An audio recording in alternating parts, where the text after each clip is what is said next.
ইরানের সর্বোচ্চ নেতা আয়াতুল্লাহ আলী খামেনির পর কে ধরবেন হাল, এই সমীকরণে অনেকটাই এগিয়েছিলেন সদ্যপ্রয়াত দেশটির প্রেসিডেন্ট ইব্রাহিম রাইসি। খামেনির বয়স ৮৫ বছর, শারীরিক অবস্থাও ভালো নয়।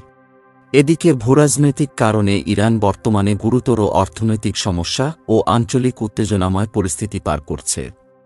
এ অবস্থায় গত ১৯ মে হেলিকপ্টার বিধ্বস্ত হয়ে প্রেসিডেন্ট ইব্রাহিম রাইসি ও পররাষ্ট্রমন্ত্রী হোসেইন আমির আবদুল্লাহিয়ানের মৃত্যু ইরানের রাজনীতিকে ভীষণভাবে নাড়া দিয়েছে বলে মনে করছেন আন্তর্জাতিক রাজনীতি বিশ্লেষকরা।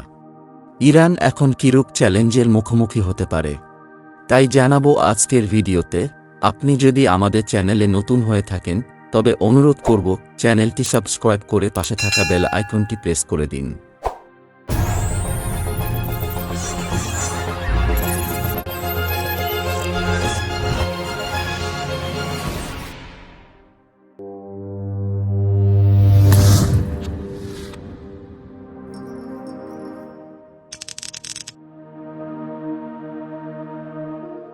সাত মাস আগে ইসরায়েলের সঙ্গে ফিলিস্তিনের যুদ্ধে জড়িয়ে পড়া, সিরিয়ায় তেহরানের কমান্ডারদের ও লেবাননে হিজবুল্লাহ নেতাদের টার্গেট করে হত্যার মতো ঘটনাগুলো ইরানি স্বার্থের ওপর যে চাপ তৈরি করে রেখেছে, এসবের মধ্যে রাইসির মতো এত বড় নেতার মৃত্যু যেন সেই চাপ আরও বাড়িয়ে তুলল।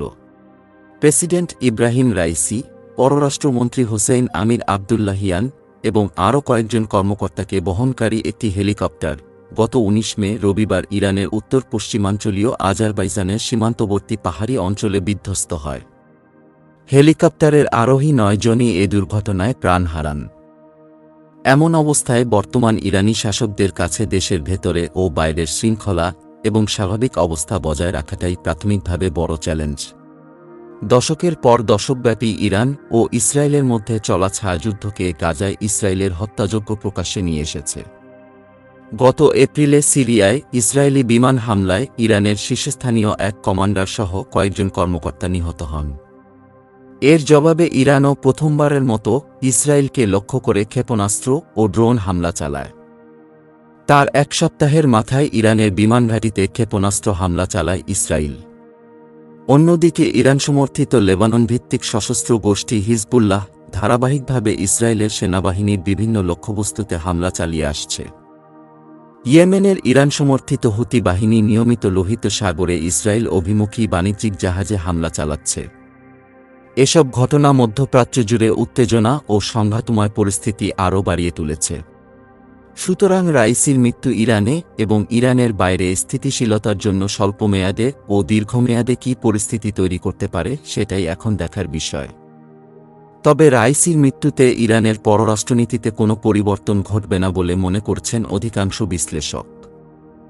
রাইসি ছিলেন ইরানের সাবেক সর্বোচ্চ নেতা আয়াতুল্লাহ রুহুল্লাহ খোমেনির একজন নিবেদিত প্রাণসেবক। ২০২১ সালের জুনে রাইসিকে প্রেসিডেন্ট নির্বাচিত করা হয়। তিনি আয়াতুল্লাহ আলী খামেনির অন্যতম আস্থাভাজন হিসেবে দায়িত্ব পালন করে আসছিলেন। সর্বোচ্চ নেতাকে সমালোচনা থেকে বাঁচাতে প্রায়ই সামনে চলে আসতেন রাইসি। এই আনুগত্যের কারণেই ইরানের রাজনৈতিক ব্যবস্থায় ব্যতিক্রমী, এমনকি দুর্বল হিসেবে দেখা সত্ত্বেও রাইসিকে সর্বোচ্চ নেতার সম্ভাব্য উত্তরসূরি হিসেবে উল্লেখ করা হয়েছিল। এখন আরেকটি বড় চ্যালেঞ্জ হল কে রাইসির মতো অনুগত ও আস্থাভাজনের এই জায়গাটি নেবেন। ইরানের অর্থনীতি ভালো সময় পার করছে না। ২০১৮ সাল থেকে দেশটির মুদ্রার মূল্য ৯৩% কমে গেছে, ইতিহাসে যা সর্বনিম্ন পর্যায়ে রয়েছে। এই মুহূর্তে ইরানে ৫৪.৬% মুদ্রাস্ফীতি চলছে। কমেছে ইরানি রিয়ালের মান। নিত্যপণ্যের দাম আকাশ ছোঁয়া এবং অসংখ্য মানুষ আর্থিক কষ্টের মধ্য দিয়ে যাচ্ছে। বেকারত্বও বেড়েছে। সরকার আটক ও ভয়ভীতি প্রদর্শনের মাধ্যমে বিক্ষোভ দমন করছে, কিন্তু সংস্কারের দাবি এখনও ব্যাপক। ২০২২ সালে জারি করা বাধ্যতামূলক হিজাব আইন নিয়ে শাসকদের দমনপীড়নে মানুষ বিপর্যস্ত। ইরানের বর্তমান শাসকরা সংস্কারপন্থীদের দমন করার চেষ্টা করেছে। ২০২৩ সালেও সরকার ৮৫০ জনের মৃত্যুদণ্ড কার্যকর করেছে বলে অ্যামনেস্টি ইন্টারন্যাশনাল জানিয়েছে। ২০১৫ সালের পর এত বেশি মৃত্যুদণ্ড কার্যকর হয়নি। ইরানের সংবিধান অনুযায়ী প্রেসিডেন্ট মারা গেলে প্রথম ভাইস প্রেসিডেন্ট সর্বোচ্চ নেতার অনুমোদনের মাধ্যমে ৫০ দিনের জন্য অন্তর্বর্তীকালীন দায়িত্ব গ্রহণ করেন। অন্তর্বর্তীকাল শেষে নতুন প্রেসিডেন্ট নির্বাচন অনুষ্ঠিত হয়।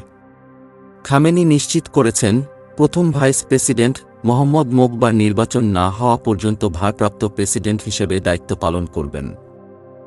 এখন সরকারের অভ্যন্তরে বিভিন্ন মহল সর্বোচ্চ নেতার অনুগ্রহের জন্য কূটকৌশল চালাবে।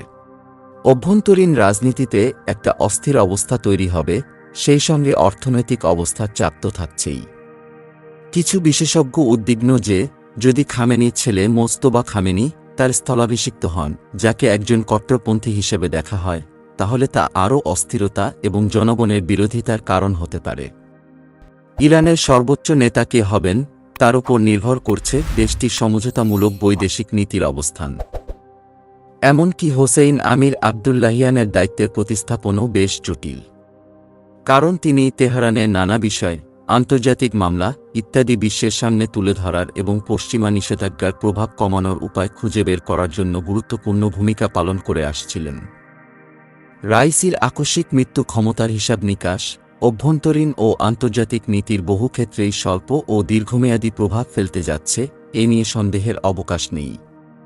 এসব চ্যালেঞ্জ থেকে কিভাবে বের হয়ে আসবে ইরান, এটাই এখন দেখার বিষয়। আপনি যদি অজানাকে জানো চ্যানেলে নতুন হয়ে থাকেন, তবে আমাদের অন্যান্য ভিডিওগুলো দেখতে থাকুন। ভিডিওগুলো আমাদের ফেসবুক পেজ, ইনস্টাগ্রাম ও টুইটারেও দেখতে পারবেন। এর লিঙ্ক ভিডিওর ডিসক্রিপশনে দেওয়া আছে, ভিজিট করে আসতে পারেন।